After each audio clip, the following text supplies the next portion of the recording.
চট্টগ্রাম মহানগর যুবদলের যুব সংগঠক ও ডবলমুরিং থানা শ্রমিক দলের সাবেক সভাপতি মোহাম্মদ হান্নানের নেতৃত্বে আসন্ন ত্রয়োদশ জাতীয় সংসদ নির্বাচনে বাংলাদেশ জাতীয়তাবাদী দল বিএনপির মনোনীত চট্টগ্রাম ১০ সংসদীয় আসনের প্রার্থী সাইদ আল নোমানের সমর্থনে এক নির্বাচনী গণমিছিল অনুষ্ঠিত হয়েছে।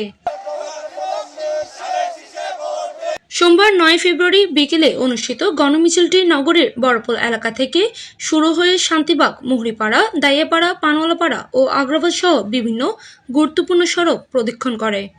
গণমিছিলে বিএনপি ও এর অঙ্গ সংগঠনের বিপুল সংখ্যক নেতাকর্মী অংশগ্রহণ করেন। এ সময় নেতাকর্মীরা স্লোগানের মাধ্যমে নির্বাচনী পরিবেশ মুখরিত করে তোলেন এবং চট্টগ্রাম ১০ আসনে বিএনপি প্রার্থী সাইদ আল নোমানের পক্ষে ব্যাপক জনসমর্থন কামনা করেন। মোহাম্মদ হান্নান বলেন, জনগণের ভোটাধিকার ও গণতন্ত্র পুনরুদ্ধারের লক্ষ্যেও বিএনপি ঐক্যবদ্ধভাবে মাঠে রয়েছে। তিনি আশা প্রকাশ করেন, জনগণের প্রত্যক্ষ সমর্থনে সাইদ আল নোমান এই আসনে বিজয়ী হবেন।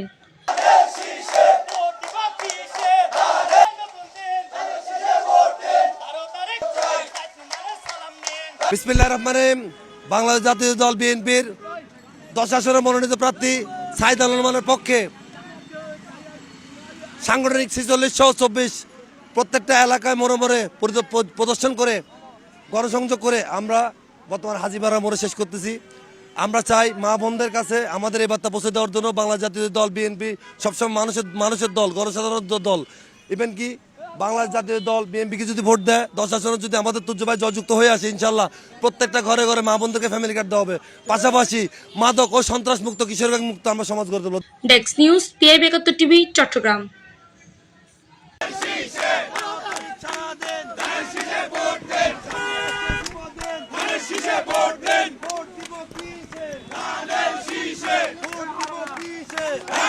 Şişe!